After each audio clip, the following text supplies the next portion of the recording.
You have entered Roguelike Radio.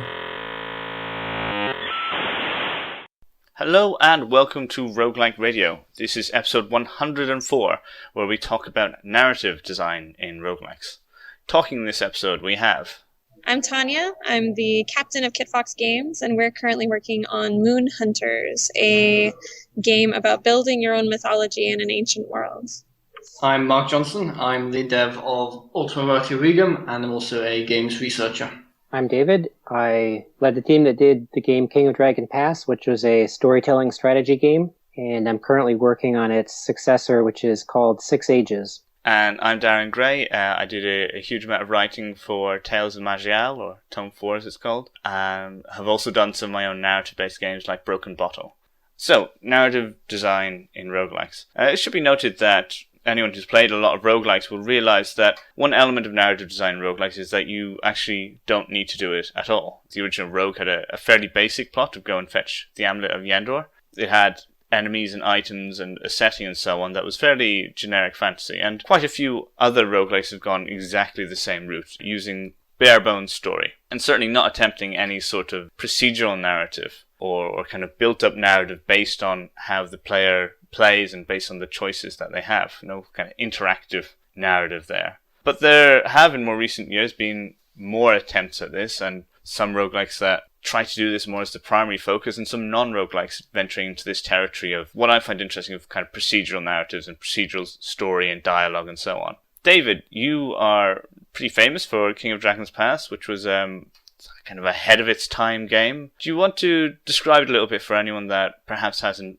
heard of it or played it? So King of Dragon Pass is the story of recolonizing a land that was decimated by dragons. It's unique for a number of reasons. It's so far the only game set in the mythical world of Glorantha that Greg Stafford created and has explored a number of games like RuneQuest and HeroQuest. The game takes place over perhaps 75 narrative years, so a lot of time passes. You have characters in the game that get older and eventually die, and new ones will be born. The overall storyline is becoming King of Dragon Pass, but it's sort of built out of what we call scenes, or sort of small story elements, and you get sort of an emergent narrative. And it was also designed to be what I would now say is insanely replayable. At the time we made it, which was around 1997 when we started, the sort of gold standard for a computer game was to have 40 hours of play. So we wanted to make sure that you could replay it a few times and at least get 40 hours of good gameplay out of it. And I know that some of our players have been at it for like 10 years, probably not all in a row, but it certainly turned out to be pretty replayable. And I guess that's sort of the, it's not really procedural, but just the way we compose the narrative probably helps that. It should be noted, it's not really roguelike in any way, but it is incredibly interesting how it does this gelling together of different story elements to produce what, in the end result, is akin to a procedural narrative through the play. I think it's particularly interesting as a model of how one can do a highly replayable story in a game. There's very few games that have had anything close to a replayable story. Most designers that I work with share a love and adoration of King of Dragon Pass. I mean, the richness of the setting, it is unmatched in most games, and never mind like the exploratory gameplay of King of Dragon Pass is inspiring to me of Moon Hunters. But I know people working in just about any genre that look to it for how it defines the background of the story and the characters and the setting. And I know Glorantha is a beautiful setting, but I think the game itself is remarkable for the way that it portrays that. And it's also got something which I think is reasonably rare in games, unfortunately quite rare, which is good writing. I must say I'm quite snobby as a reader. I mean, I do a lot of writing myself. I have several sci-fi short stories published and so on. And there's a lot of kind of formalism to writing and a lot of specific things that, this is what makes good writing. And game design very often trods all over that. Yeah. And in particular, a lot of games like Skyrim and the like, the writing, the dialogue especially, is just not great quality. It's very low quality. It's not what you would expect from a good novel. Whereas the King of Dragon Pass, the writing feels evocative. Most of the text pieces are very short and kind of to the point, but they have the right elements to kind of give the feeling of an interesting setting. They have dialogue elements that feel realistic and certainly very engaging with the various events. I don't know if I'd call it the writing short, but I mean, for the amount that it's delivering, certainly, I think that like there's very little that feels like dry exposition, which is why it feels snappy, even if there's more words than you would normally expect from the average video game. What I mean is you don't have these kind of long rambling pieces, and there's some long text in the intro of the game, but the actual events that you encounter and the bits of dialogue that you have with the different advisors, all pretty I'm losing words, which is not good. Well, I think what you're saying is kind of what it has in common with roguelikes, is the economy of a single kind of concept or a single word, like the one person on your council who's a trickster, like that evokes so much in a single word that it's almost like one of those, iconic like cursed swords in a roguelike or something. It's just it calls to mind so many different ideas that have been passed down. So I'm going to say there's two reasons that may help have brought this across. One is that the game tries really hard to make everything in world. There's very little text that is to you, the player. It's to you sort of the spirit of the clan. So it's always delivered by a person and it's in the world. And the second element is that pretty much everything has personality, especially like Tanya was saying, your advisors are people and they all have defined personalities. I think there's about 24 different ones, 24 different personalities. So they are giving you real advice that relates to whatever situation they're talking about, but it will also be at least colored by their personality, if not totally driven by it. I mean, you say that, David, but in the vast number of other RPGs I see, you have these personalities and they have dialogue, which is just terrible. I'm a huge critic of writing in games. It's so often overly long and really lacking in believability and just lacking in evocative language and language that pulls you into the setting. The game really never does anything once when it can do it 3 times. So a character would have at least 2 different distinct personality traits, and they also have their religion and they have their skills, and all of those are sort of melted together. There's no cardboard character of, I am the trickster, because the trickster may actually be your best law speaker. That's quite interesting. And another thing it does is it uses a lot of very small elements. So you can see the stats of your different advisors that are giving you pieces of advice in the game. And some of the things that they say, you build up the message in your head based on what you know about them, what god they're aligned to, and so on. I think another issue with RPG writing particularly is the kind of shadow of Tolkien, in that so many RPG writers write and this kind of attempt to write in this very kind of grandiose, very epic, very mythic type of tone. And in general, if you've been told to go up and get 50 wolf pelts, that's not the most sort of appropriate tone to be taking in terms of explaining to the player how crucial or not this is. Believe it or not, that's a problem we had in the very first days of King of Dragon Pass.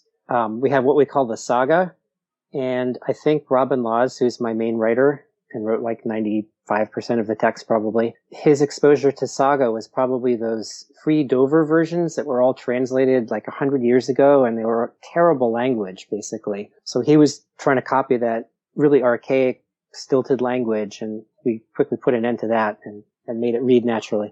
Very sensible. So the event system in King of Dragons Pass is kind of what powers it, in that you come across various events as you're playing, and they are based on actions that you're doing, but also kind of based on what's happening in the world around you. And with each event, you get multiple options of how to respond, and then that can affect various things. And sometimes it will have short-term implications, and sometimes it will have long-term implications. Can you describe a little bit about the work that went into that? Because surely that required a huge amount of kind of parallel writing of things that the player might never see, but you had to put it in there to have this richness of content. Yeah, there are, like you said, there's 5 responses typically we were using in King of Dragon Pass, and 5 was probably more than most players would see, which is why we're probably going to reduce that a little bit in 6 Ages. But it's more than just 5, really, because most of those involve some kind of a test, we called it. So you may decide you want to calm everyone's fears, which would require, a nice inspirational poem. So one of your leaders has to give that poem. He has to compose it. And that's a test of his poetry skill. So you could fail or succeed at that. So now there's 10 branches basically per scene. And we were also going for that insane replayability. So we figured a lot of these scenes would probably come up over and over as you played the game more than once. and there's sort of alternate text, so you don't get the exact same phrasing necessarily. So yeah, there's a ton of text in there, probably more than was necessary. But I think it's kind of needed almost. And this is one of the challenges with procedural writing. If you want to have these sort of branching stories and lots of parallel plots and such, you need to write 10 times the amount of content as you would write for a regular linear narrative. It also lets us be very context aware in that, yes, the same scene, the same situation shows up perhaps even more than once in a game, but it may be a different clan each time, and your relationship to that clan is different. So you'll either decide differently because it's a different situation, or you may not even have exactly the same responses. If you have a feud with someone, you may be limited in what you can do. So what's the plan with 6 Ages? It's largely the same concept because I think the story elements work really, really well. Like I said, we're trying to make it a little bit faster to create and cutting down on stuff that you're definitely not going to see. I don't have a hard and fast rule about that other than, we probably don't need to have 5 as the standard and sometimes go higher. That's true, but on the other hand, I found at least that's quite a sort of compelling thing for people playing my game, in that when they find something which has clearly only been put in their playthrough because they've sort of ticked a very niche and very kind of specific set of boxes, I think that's quite a kind of exciting thing for players to find, really. You've reminded me of another aspect of King of Dragon Pass and also 6 Ages, that it really tries to avoid branching. We certainly have storylines that have consequences. The consequences we've tried to make more in the backbone economic system, although that itself drives more stories. But we're trying not to have sort of the choose your own adventure type of thing where you go down a pathway and then you have new choices that only relate to the pathway you've chosen, and then you have more restricted choices. And that also means there's a lot of stuff that you will have no chance of seeing because you didn't make the right choice 3 scenes ago. So we'll still do that where it's appropriate, but we try to avoid it. It turned out to be a real nightmare for a QA in some of those situations in King of Dragon Pass. And that's another place I'd sort of like to figure out a way to do it again without quite the same effort. Interesting. That makes a lot of sense, actually. Yeah, we found that when we were talking to fans of Moonhunters and we're talking to them at PAX or E3 or something, usually the first question people will ask is, how many endings are there? And it's a little bit strange because I want to tell them, well, it depends how you define that, I guess, but the branches aren't the important thing, and trying to get people's minds to wrap around the idea that their identity matters more necessarily than which branch they're exploring. I mean, even just thinking outside the terms of numbers is quite challenging sometimes. It's the journey more than the destination. Yeah, exactly. There's an interesting feeling with Dragon Pass in that the narrative is weaved in with the gameplay, and the narrative is the gameplay to a large extent. You have this economic system, but it's supporting the narrative is supporting it. And I think it's one of the reasons why the game stands out more than many other attempts at this, is that it feels like the story is the game, and that you are quite locked into that. If I compare it with, say, FTL, which has these little quest things that you find, little encounters that you find, with a similar kind of set of options that you respond with as King of Dragon Pass does, but it has it in a much more gamey sense, as in, you have this item, you can do this action, you have this type of crew, you can do this action. And with FTL, I feel more inclined to go and look up a wiki to see what's the best response to this event. Whereas with King of Dragon Pass, it's more me thinking about my entire clan and kind of all the different things that are going on and kind of the complex integration of this and what the advisors are saying. It all ties together in a slightly more, a more realistic sense, a more kind of role-playing sense than just feeling like a game of optimal choices. I think the kind of second issue with the FTL quest system is that, of course, in certain places you simply can't do it, in that the final quest marker might simply not spawn, or the right system fails to spawn, or you reach the right system, but there's, say, 20 checkpoints and you can visit 12, and you don't know which one will end the quest and which one won't.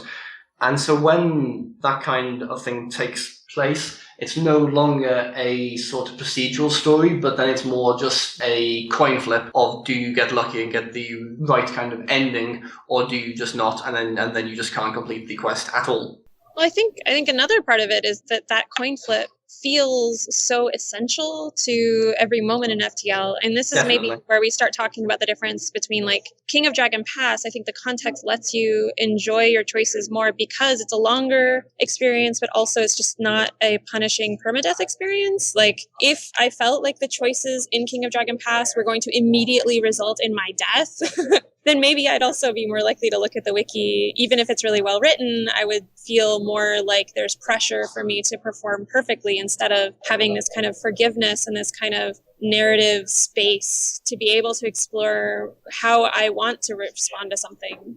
So two of you have touched upon what was actually a major design choice, which is that we try really hard that there is no best choice and no worst choice when you have those 5 choices. They all have different outcomes, but it's intentionally not like one you'd never do because it's stupid or one you'd always do because it's the best. So you can't really look it up anywhere.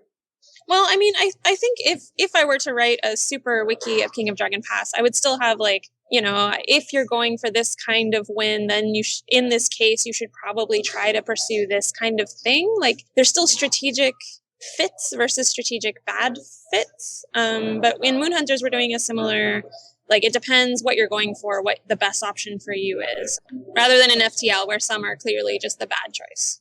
Yeah, and in FTL, when you are kind of robbed of that final quest marker, it does feel as you said, Tanya, it feels like you've just been cheated out of something incredibly important to you winning that playthrough. And that's a really sort of strange feeling. And whilst clearly one knows that quests are kind of built on top of the main kind of PCG world, and that a single quest is probably not going to be the sort of swinging factor between a victory and a death. It still kind of gets up your hopes and then crushes them if the wrong system spawns or the right one fails to spawn. Tanya, you've mentioned Moonhunters a few times. Do you want to describe what the game is or will be and what your plans are for it? Sure. So Kid Fox, our first game was Shattered Planet, which was a much more traditional roguelike. By contrast, Moonhunters is not a roguelike at all, really. So we're procedurally generating the world map and the levels, and we have a little bit of a procedural narrative thing going for us, but it's really more of an action RPG for 1 to 4 players, inspired by the setting of King of Dragon Pass and kind of the mythical elements therein. But it's much more of a kind of lighthearted hero's journey, and all of the players vote on what option to take when there's a problem. And how are you doing this sort of procedural story? Is it event-driven, like with King of Dragons Pass? Yeah, exactly. So as you're adventuring on your journey, you'll come across different characters that have different problems. And after each adventure, you camp, and that's kind of how you build up your character stats. But then you might also have like a little individual story, and other characters will be recurring depending on your relationship with them. And basically, your actions become your personality traits, which are your reputation, and then after each playthrough is over, that reputation is how you're remembered as like an archetype of a hero. So a constellation in the night sky for the future playthroughs. And you got some sort of procedurally generated myths type going on, or is the whole game meant to be a myth? It's somewhere in between. I mean, the myths, the myths are more like, if you gained pride and then you lost pride, like that's an interesting like myth about humility, for example. Yeah, I mean, we're looking primarily at the Epic of Gilgamesh and the problems that he and his companions were dealing with. But in theory, there might be myth archetypes from all sorts of ancient worlds. We'll see. Something I've seen before is attempts at procedurally generated myths or kind of made up stories like that. And one of the reasons being that a lot of the time procedurally generated text doesn't actually make a lot of sense. Yeah, that's why we're kind of edging away from procedurally generating the myth proper. Like we don't have quite the courage of Mark, maybe, but it's going to be more like, oh, we noticed you were really aggressive, but then you became less aggressive, and so you're remembered as this archetype. And then we give you a little anecdote that's like maybe half pre-baked about that archetype, rather than trying to really bravely procedurally generate a story. Okay, maybe in Moonhunters too? Yeah, maybe. But I like the idea of cheating with procedural narrative a little bit in using things that don't have to make sense necessarily. Like a lot of Greek myths almost read like they're procedurally generated. That's like, true. Zeus did what? that sort of thing. Saturday 2. Yes. Yeah, I mean, apparently in the, Beowulf was based on the tale of Sigurd and Fafnir, right? Like, Sigurd's off to slay this dragon. But if you look up the Wikipedia page on Fafnir, like, it starts with this tale of these 3 dwarves, and one is like a were-otter. And like, that didn't make it into the streamlined Beowulf version, but it's totally there in the ancient Norse, so. Can't imagine why. Yeah. It's the same when you look at like ancient Hindu myths and so on. There's a lot of very strange stuff. And you can take advantage of that if you're trying to do a kind of procedural story, in that it doesn't have to make sense. It just has to be kind of memorable in a certain way. The elements have to come together in a memorable way. I think Dwarf Fortress does quite a good job of that, of not everything necessarily makes sense, but you can weave a certain interesting epic tale out of the various things that go on. But I think the problem there that we've run into, and I think David was kind of mentioning it with his 5 options, is, I mean, without a certain amount of player input on those myths, the random meanings feel extra meaningless, I guess. Like, the player has to feel like they can have multiple kinds of input on something, or else it's just, a random array of words. Like, they have to have some way to act on that. This seems to come extremely close to some of my goals in UR, which is that sort of all the myths and stuff that you read, they should have some sort of deeper semantic meaning tied into the world somewhere. So if you read that a certain religion has a certain creation myth, and in that creation myth, say, people were punished for wearing wealthy clothes, say, then people in the real world who then follow that god will then only wear poor clothes, say, and loads of other things of that sort. And as you say, it's kind of tricky that if it makes no sense, then you get that sort of PCG word soup effect, where just nothing makes any sense and there's all these kinds of bizarre things. But if it makes too much sense, then you read it and think, this isn't really what religions and myths sound like in the real world. This is far too kind of self-coherent. And so there's some kind of balance, I think I try to, hopefully successfully, strike in there between making too much sense and making too little sense, and kind of masking the PCG systems versus making it clear that this is something which will kind of impact on the world which the player explores, rather than it just being, oh, here's a book you can read, and I've learned something, but it doesn't actually affect your gameplay in the slightest, like in, say, Elder Scrolls games. Actually, a myth is probably something that has more than one meaning. If you read some of the Robert Graves Greek myth notes, he'll be talking about, oh, the centaurs are really just like priests wearing horse masks. Or something. You can read it like that, or you can read it like, well, they were centaurs. Yeah, He's probably wrong anyway, and there's a third real meaning. Yeah, I hope to make syncretic religions in the game soon, and kind of have religions blur and blend a little bit, and sort of have different cults and different factions who will each have their own interpretations of the same texts. So are you going to have like the myth and then the various philosophers' studies of the myths? Basically, yes, and then have different factions each act in the world which the player experiences based on what each faction thinks of the myth. And so right now, at least, there's a kind of system in place which can look at what the kind of core tenets are of a given religion, and then basically either challenge one or completely invert it, as in the wealthy / poor clothes example, to create heresies and both orthodox and heterodox interpretations of the same stories and myths. I'm looking forward now to playing Ultima Ratio Regum and uncovering a new ancient religious scroll and causing some giant schism that erupts in millions of people dying in a holy war. So, Mark, in Ultima Ratio Regum, you've got this whole giant system. You've not just got myths in there, but you've got whole histories generated. How much detail are you going for in terms of having a narrative exposition that reads like a proper narrative, or just sort of elements that the player can piece together into a sensible narrative? I only really want enough detail, in as much as the detail which is in there affects the world which the player sees, in that I kind of relate this to how the world gen works, in that a lot of games I think have a far more complex system creating their world maps, but if the outcomes from a simple system and a really, really complex one look the same, then I would always err in favor of the more simple system. So the game doesn't create the entire world's history, but it more creates the important parts and then fills in the blanks in far kind of vague and far more abstract ways, really. In that if, say, there was a war which meant that nation A and nation B now loathe each other, and that when you encounter people from nation A and nation B, then you will clearly tell that they still hate each other, then it'll film that war extremely closely.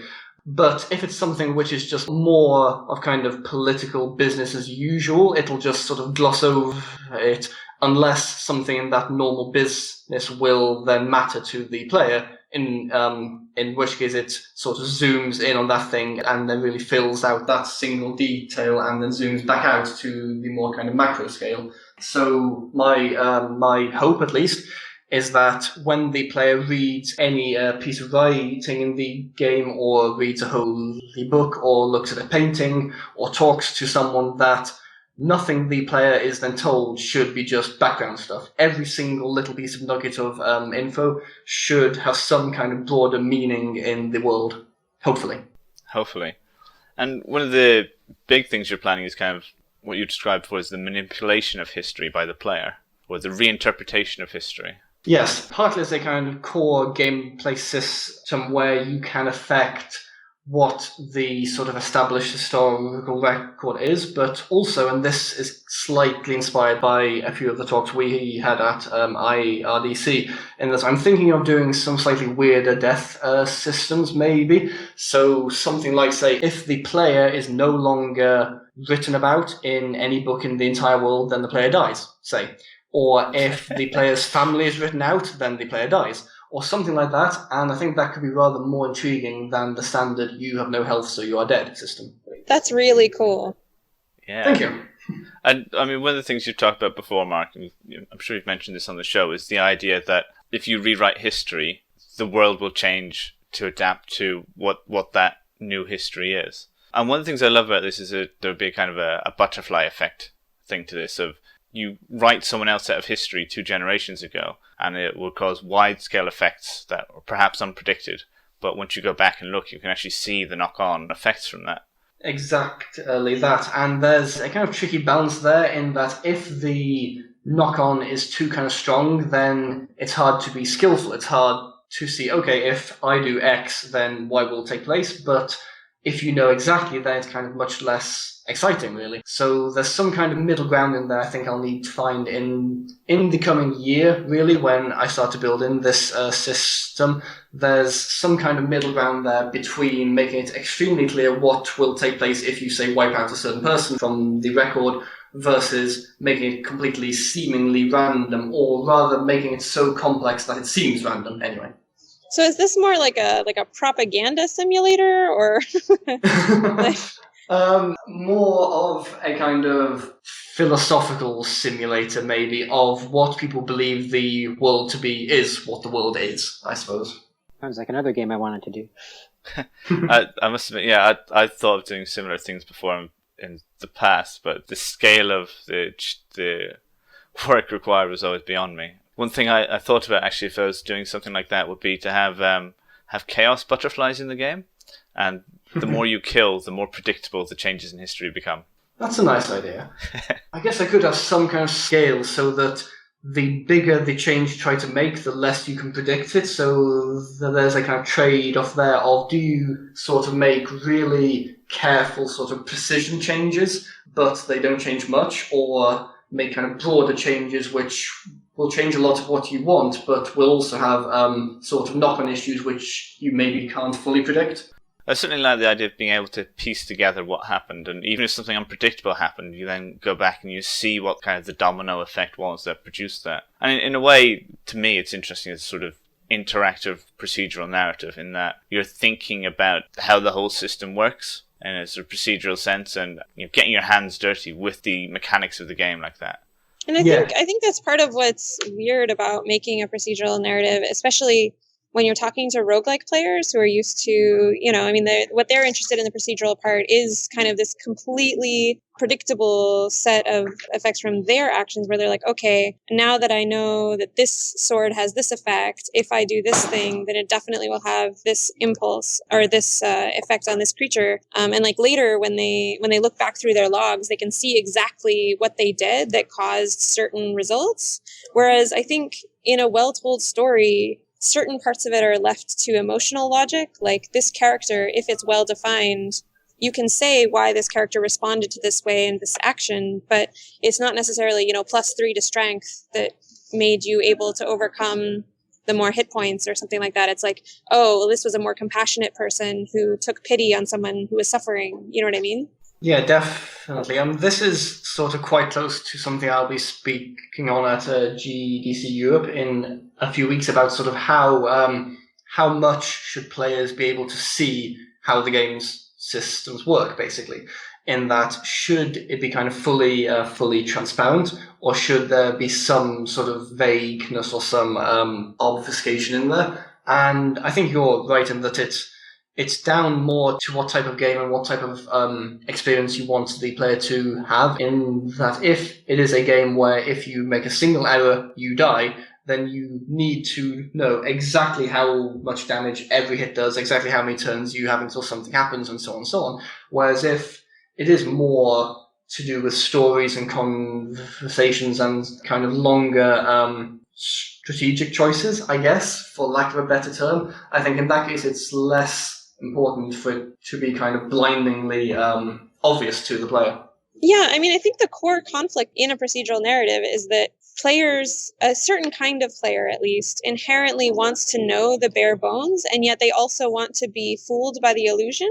Like a story is kind of an illusion of this is what emotionally makes sense or what doesn't make sense, but, at least the characters are believable entities. They're not just fictional figments that a creator has made. And so I don't know, when I come across players who really, really want to know the consequences or who are just obsessed with the systems underlying the procedure, I feel like they will never engage with the story the way someone who reads a story will. I don't know.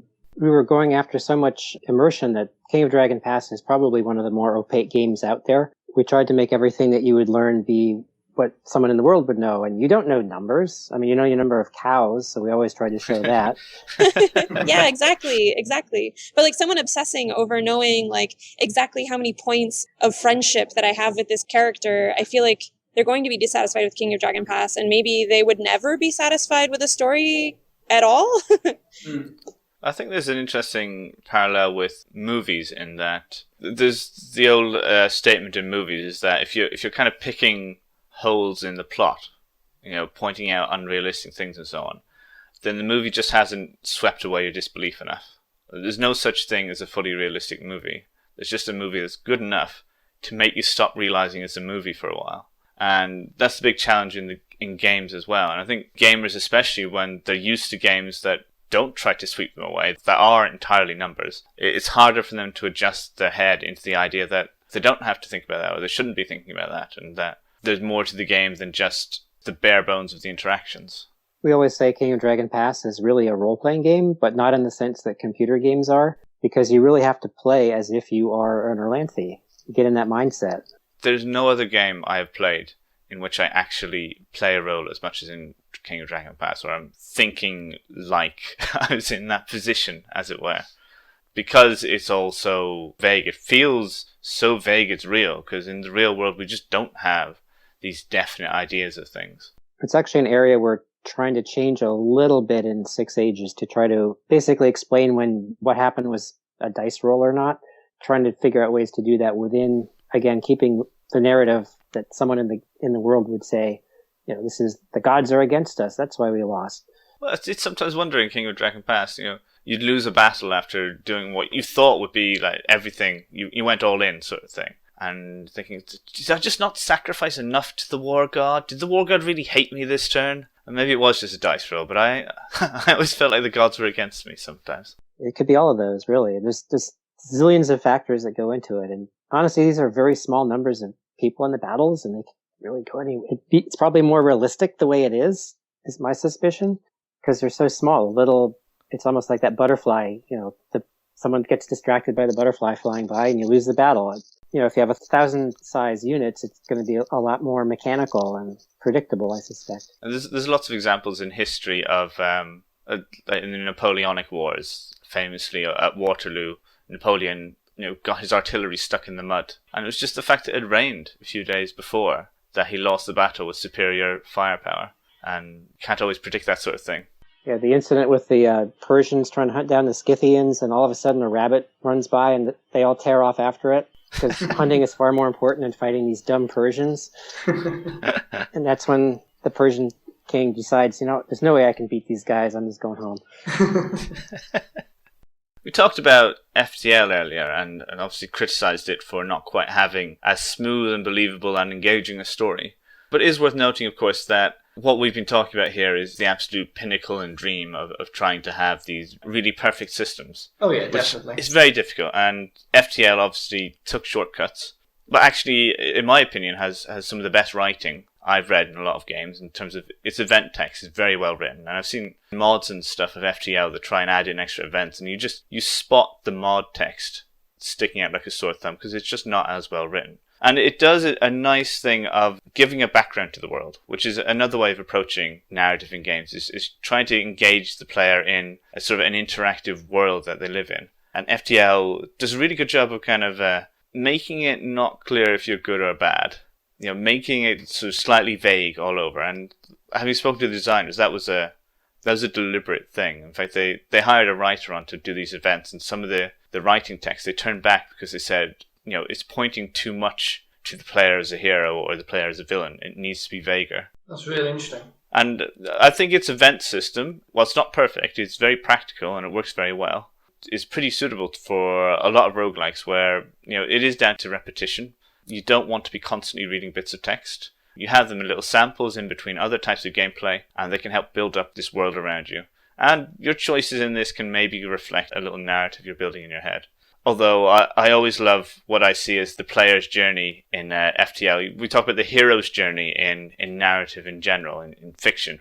Whereas FTL has what I call the player's journey, in that you start off wanting to be the hero and saying yes to save people from the giant alien spiders, and yes to rescuing people from the pirates, and yes to stopping the slavers. And then you keep dying. And you realize you keep dying because you keep doing these risky missions. So you start doing all the bad stuff. You start saying no to people that are in need of help. You start blackmailing people and threatening people to give over goods when they're innocent. You start shooting up the trapped pirate in an asteroid field. And you're feeling good about yourself because you're doing better at the game. And then at some point on the player's journey, you realize, oh hell, I've become a monster. And I've seen this a lot, this arc of progression in kind of player mentality a lot with FTL. I think it does a wonderful job of making the player try to be a hero and fail. It's basically Breaking Bad in game form in space. It's basically that. I mean, I think I would have really liked it if there was more opt-in information in FTL. I feel like I was thirsting for just more lore, I guess. And I think it does a really great job of economy. It's really like sharp and on point writing. But at no point do I feel, let's go back to our favorite King of Dragon Pass. But like, I don't feel like I can go read up on this particular concept from, the rock people or anything like that. And I think that does a disservice to the game, because I'm sure that they've thought a lot more about it than I'll ever know. And while it's good to keep some secrets, I think it would also be nice if I could fangirl a little bit about the details of the world they've built. I think that was deliberate, though. I think the idea is that you try and build up a picture of what the mantises are like based on what you encounter in the game. And kind of as you're playing, you find these things like the mantis clearly prey on the Engie. I like that idea, but I feel like my character knows more than I do, and that kind of like reverse dramatic irony is like really frustrating. Yeah, I see what you mean there. I also know, though, that I remember reading a thing by the writer Tom Jubert. Originally, a lot of the elements of the game had pretty minimal story when the designers were putting it together. And we have the Rockmen, the Engie, and I think the Zoltans were originally called Energy Men, or something like that.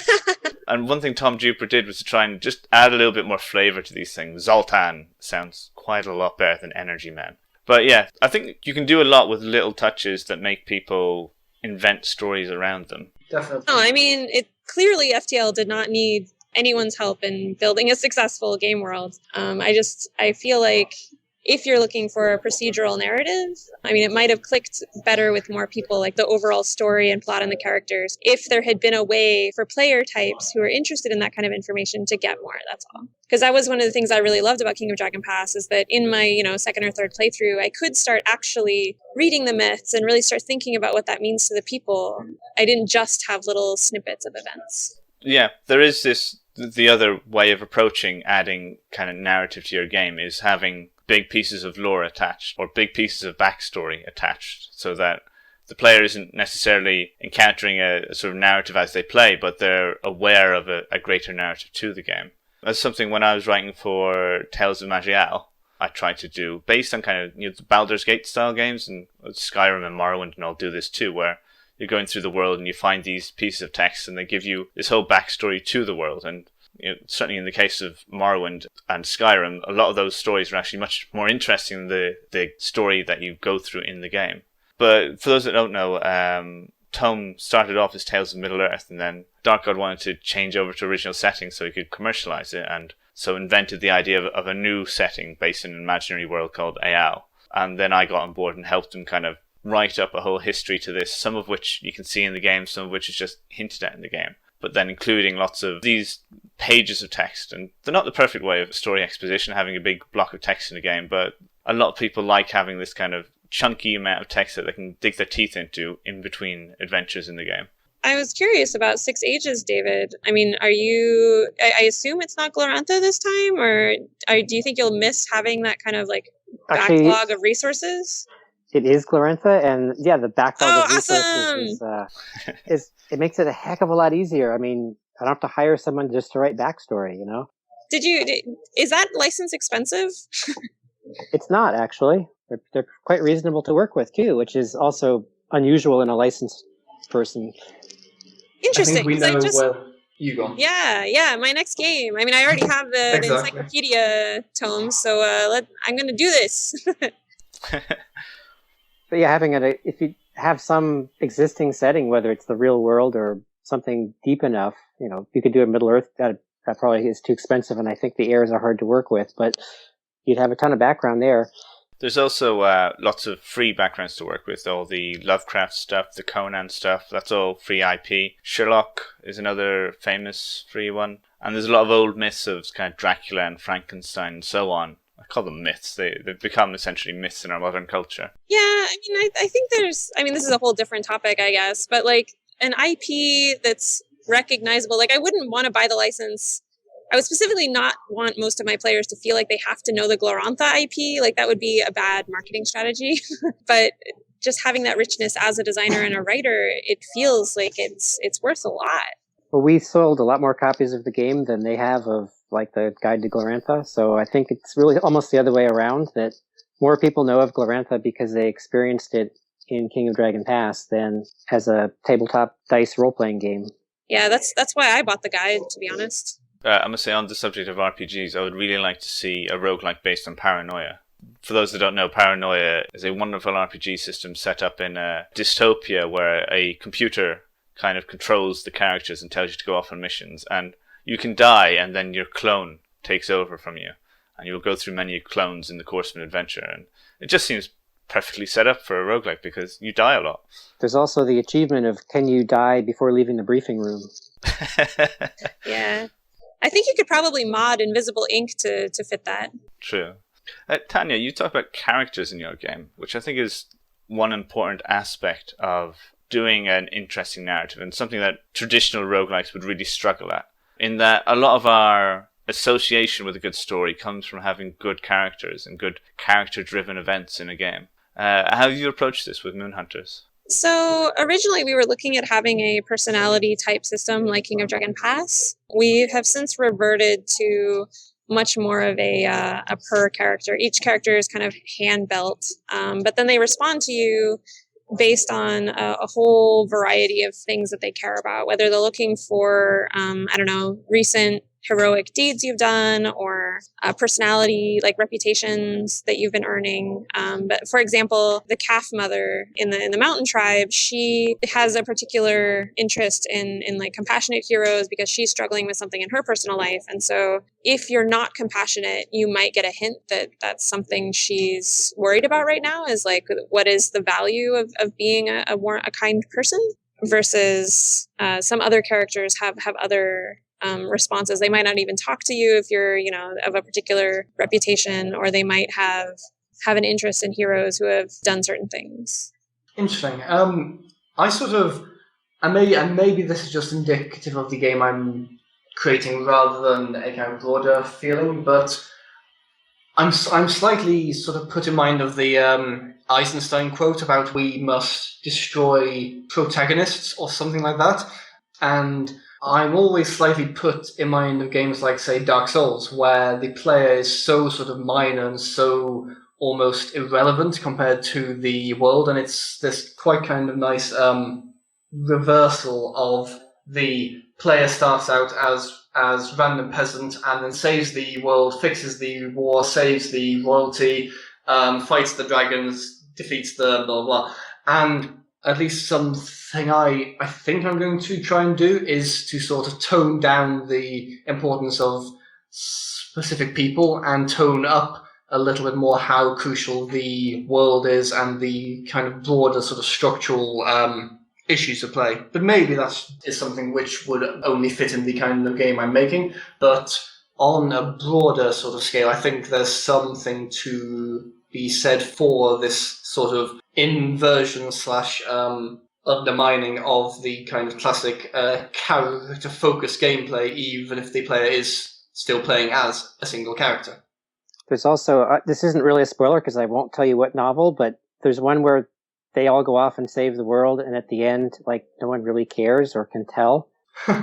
Very, very, very Dark Soulsian. Very Dark Soulsian. Or maybe vice versa. I think the only danger in going away from character-driven, well, not the only, but one of the big ones that I had when I was thinking about like societies, because we have like different tribes and they have different, syncretic beliefs about the goddess that's gone missing and things. The main danger of making it more societal and less character-driven is that our societies are based on people, right? Like the belief about the goddess being a fertility goddess, like that came from somewhere. That interpretation was a person. And like, I think it's dangerous to start thinking of societies as not being driven by people, because our societies inevitably do have problems, and those come back to, culture isn't just what we say and what we do. I know it's more than that, but in the end, like if everyone in the society decided to think something else the next day, like that would then be the new society, right?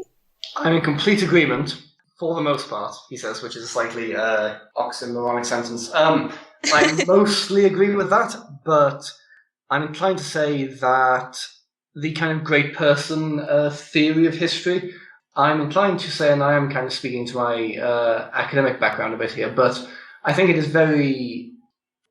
I think there's a lot of potential for games to undermine that type of idea in some very intriguing ways, rather than sort of reinforcing that, say, wars are won by generals rather than the 50,000 people who fight and that type of thing. Oh, definitely. No, I completely agree that most games, I don't believe in the great man theory at all. And I think that I guess what I'm saying is that I would worry that if it feels like it's more of a law of the universe, that like we are all valuing, I don't know, rich clothes or whatever the thing is, rather than we are all deciding this, and this is because of the person, like the personality traits that we have, the people that we are. Gotcha.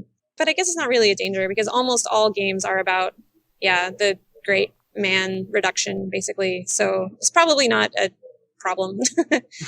I do think that in narratives, people respond well to the idea of certain fulcrum personalities that the story twists around. And the idea of inspiring personalities and such, and people that can enact change, it's a type of narrative that players respond well to. Certainly you can understand wanting to subvert that, but also, to anyone wanting to make a narrative-driven game, or even just writing a story, you can't write a story which has no characters or which has no interesting characters. You can even see that.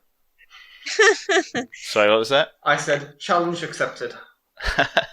Yeah, Well, I mean, you can also see that problem even just in the marketing of a particular video game. Like, I'm speaking on behalf of my team right now. Like, we're a team of 4 full-time people and a few contractors. And yet, in marketing, it's so much more appealing for me to say, oh yeah, Tanya Short, Moonhunters, la la la. Like, it's really sad almost how ingrained it is for us to want to talk about one person and what they do and how that's why things happen, as opposed to, trying to understand a whole system and try to understand how those people interrelate. It's almost like our monkey brains aren't set up to be interested in that.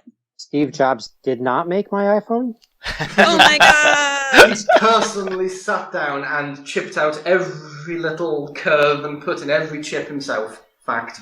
But one thing I will say is that it doesn't need to be someone that's changing the world. It doesn't need to be an amazing hero. I mean, I made the game Broken Bottle, which is about a depressed alcoholic man trying to survive in a post-apocalyptic world. And some people find it engaging, some people don't. But the idea is that here is a personality with the depth of personality to go with it, and slightly reflected by the player's action, and with story exposition based on the player's interactions in the game. And in roguelikes, I think it's important to probably identify the fact that you generally don't play a hero, but to maybe add kind of individual elements to the world. In particular, the NPCs that you encounter have individual traits to certain people, for good or bad, or for epic or for minor detail. One thing I like in The Curious Expedition is that you have this kind of party of people, and they all behave in slightly interesting ways, and their personalities develop as you play, and they gain different traits which affect their actions, and they can become depressed or scared, or go slightly mad, or go really mad and start eating people. And your player character can start eating people, and it becomes or eating donkeys, as my players always end up eating donkeys, and it just gets very, very difficult. And this is interesting because you have this sort of weird path that the characters go through, and some survive and some don't. But you feel like you have a kind of history and story to these people. I think that works rather well without having to be grand and heroic. But I think part of why that's so compelling for people is because we see ourselves as protagonists in our own story, and we believe that we change over time, and we believe that we respond to our circumstances, and that we're mutable, and that it all makes sense. You know what I mean? Like, we all have this sense that our life story is this continuous thread that just goes from plot point A to plot point B, even if that's not actually how any of us work or how our lives are put together. That's kind of the most comforting and empowering belief, to really feel like what I'm going to do next makes sense based on what's come before, and that I am a person that is coherent. And that kind of basic belief structure, I think, is what draws us into all kinds of art forms, but especially games where you have to act and you have to interact with something. It's not just about empathizing with some other character somewhere. Especially what you're saying there about characters changing. I mean, Mark, are you going to have NPCs that change over time?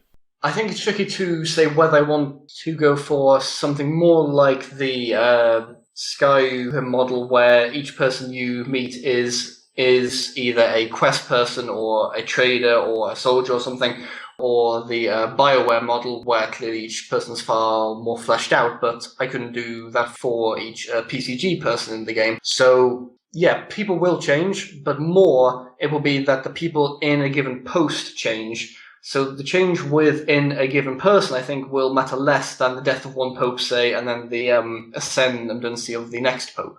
And a problem, of course, is communicating that to the player. And this is a general thing with narrative design in games. Text is often the kind of chosen way of communicating things to the player, but too much text becomes mind-numbing, and some things are hard to communicate in text in a particularly compelling way. Yeah, I have a few thoughts on this. I mean, as you say, clearly some bits have to be text, in that there's some things which one just can't convey without using text, or rather can't convey in a game with no sound and no 3D graphics, at least, right? So I think something like a town crier system, or things like newspapers or flyers and that type of thing, so that the player can sort of keep track of what's going on were based on what news trickles in, and then have that vary. So, say if you're in a very closed off and very isolationist nation,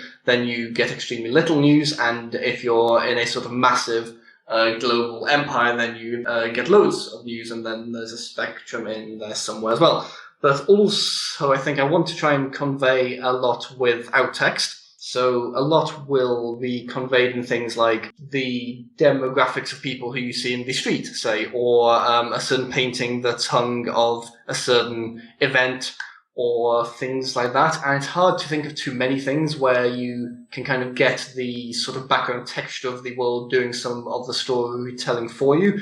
But I hope at least that merely by kind of existing in the world and being vaguely observant, players should spot a lot of stuff without having to explicitly read that same thing. Yeah, that's an interesting problem because, like, in games like King of Dragon Pass or Moonhunters, you have these, like, portraits of these characters where you feel like you can kind of read a little bit, like, oh, she looks like she'd be a nice person, or, oh, he looks like he's up to no good, or something like that. Whereas, I mean, how do you have the portrait of a civilization, you know? Like, how much can you really read into someone's architecture? I mean, I guess there's the famous like paintings of like the Klingon homeworld or whatever, but I mean, you can get a little bit extreme or even like racist in that kind of depiction. Yeah. I guess one of the things I found which is quite good in PCG in general is to really stress and emphasize difference. Whereas in the real world, say, a castle and a fortress are basically the same thing. In the game, they are nothing like each other. They serve extremely different functions. And I'm kind of applying that to each nation. And the game sort of takes what each nation is and then looks at each nation or each culture or each religion or whatever.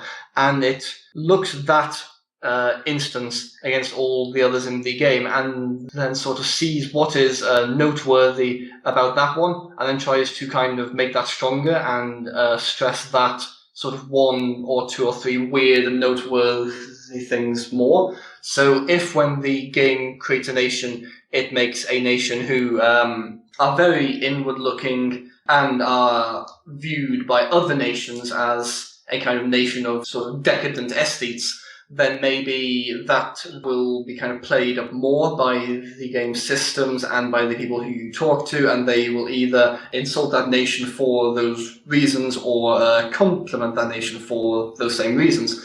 So I'm kind of trying to take noteworthy things and then expand that so that you have these sort of hooks around which the player, I hope at least, will see, yes, this is the culture who thinks X, and this is the religion who thinks Y, based on these sort of really important but fairly small in number noteworthy factors. You want kind of a show don't tell. You know, if you have definitely. Your aesthetes may be the prized trade items because they make the best stuff, but they don't care about trades. They might be hard to find, but your warlike guys, you'll see them raiding you a lot. That one's pretty obvious. Exactly that, yeah. The show don't tell is especially obvious in Dark Souls, which was mentioned earlier, which doesn't bother with much exposition of story. It just relies on the player building up a story from the environment. And well, it depends how much, the story is explained by the item descriptions, but there's a bit of that. Well, this is one area I think where roguelikes can do storytelling reasonably well, or at least sort of narrative building well, in that having the story told through the game elements and the things that they encounter, rather than being told at the start of the game, this is happening and that's happening. I think Adom's a reasonably good example of that.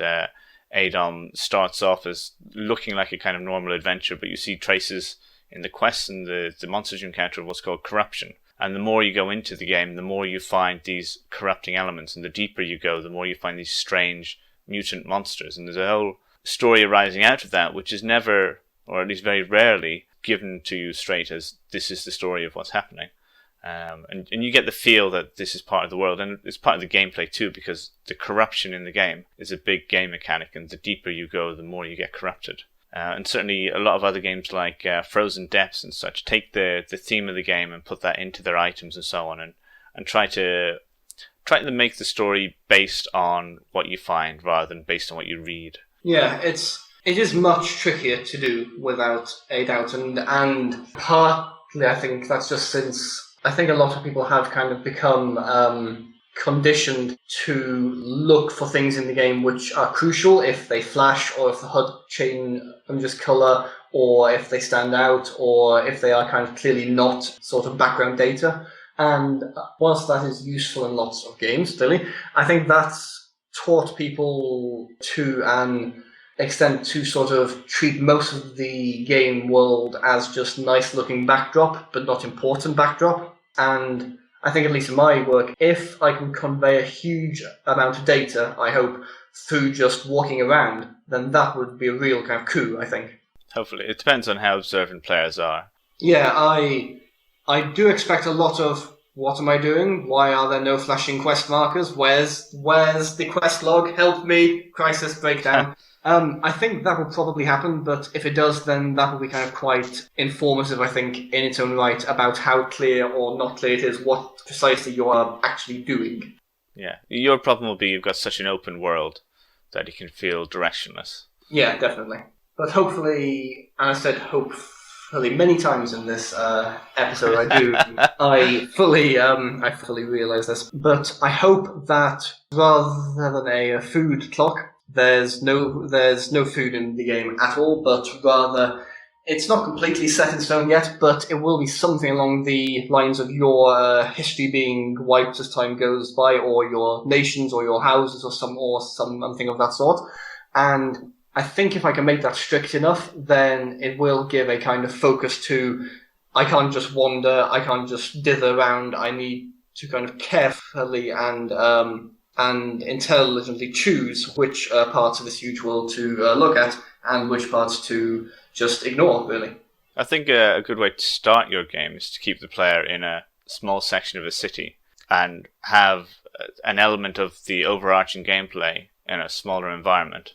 My plan at this point, it probably won't be this release, but the next one, I guess, is to start the player in their home and to have something that sort of shows that someone else out there is changing the historical record, and that this is having some kind of physical effect. So say that they notice a painting has changed, or that a book has changed, or something like that, and then keep the kind of player direction fairly open beyond that, but sort of point that out and sort of make it clear that as you add or remove kind of data and info in the world, that the world will kind of physically change, and then let the person playing just go off and try that and see what happens. Well, obviously it's going to need a bit of trial and error and finding gullible players to test it out and see how well they do. Yes, I used to have a sort of very small, close-knit elite group of play testers, but that's kind of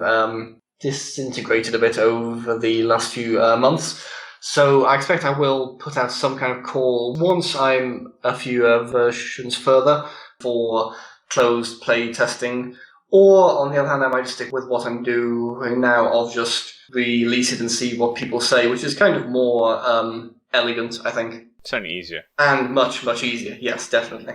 It's interesting that narrative is obviously a very kind of player-focused thing, but trying to judge how the player will react to that narrative is very hard to say. And sometimes you can watch a player playing a game and get a sense for how they're reacting to the mechanics, but you don't exactly know how they're reacting to the narrative and if it's having the correct impact, if they even care about the narrative, if they're just skipping over the text and moving on, looking for keywords so that they can advance the gameplay rather than even being involved in the narrative. But certainly for players that like narrative, it is an incredibly rewarding thing.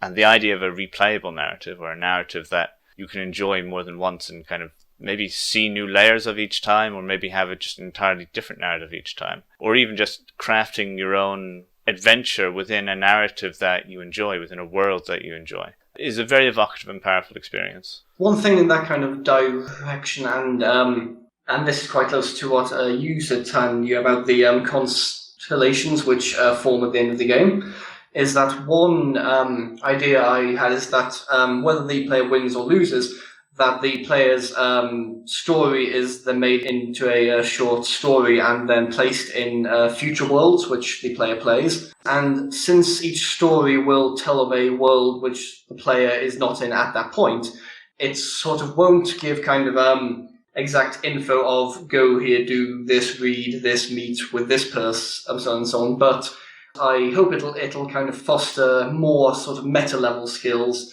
of how do I read this game and kind of make sense of it, and what types of things did I do right and wrong last time, which led to my defeat. Or success, I guess, but that has to be less likely. I guess someone might win one day. It's got to be within the realm of possibility.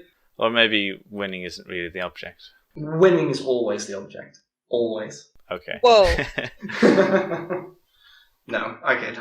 Okay, I'm going to wrap things up here. We've been chatting for a good while now. Any final thoughts before we close up? Well, I would have to say that I think in general PCG narrative is one of the most intriguing sort of new fields of proc gen, really, and it's probably second. I think it's as tricky as making puzzles that an AI creates, as that's extremely hard as well.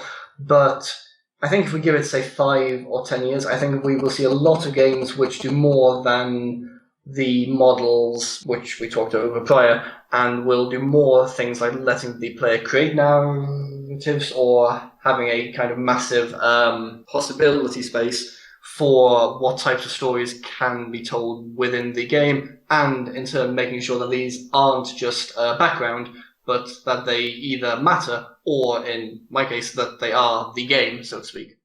Yeah, I agree with Mark saying that I think procedural narrative will grow a lot in the next 5-10 years. I mean, even just watching Twitter bots advance in their craftsmanship is really interesting. That's a very generous term to use.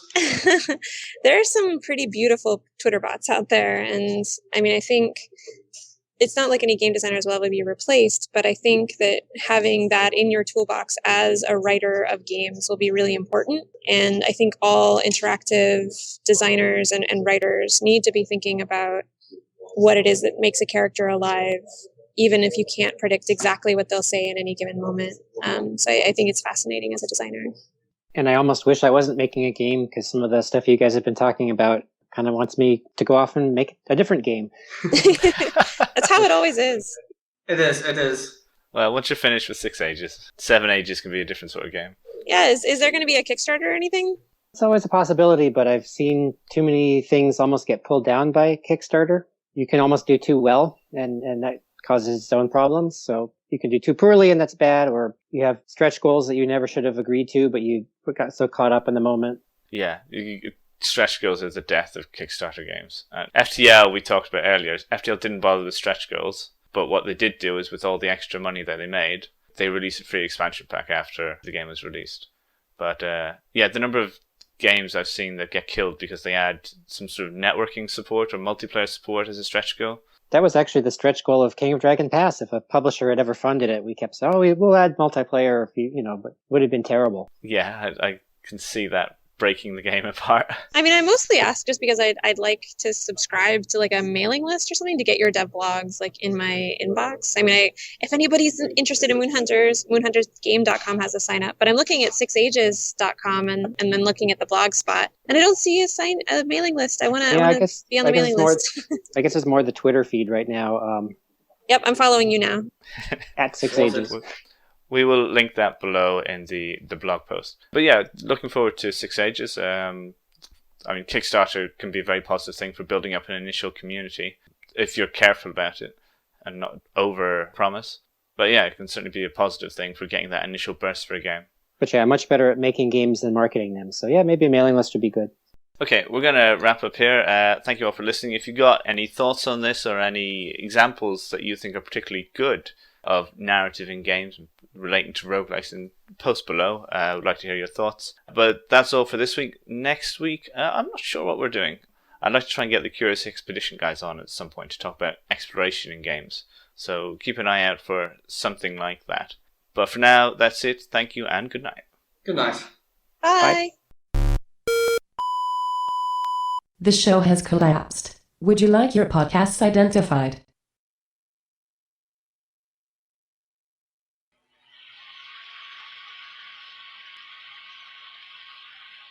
This is like the opposite of a procedural narrative for the last 10 seconds. A It's looping. procedural silence. Oh shit! I had mute on. Oh, sorry. Right.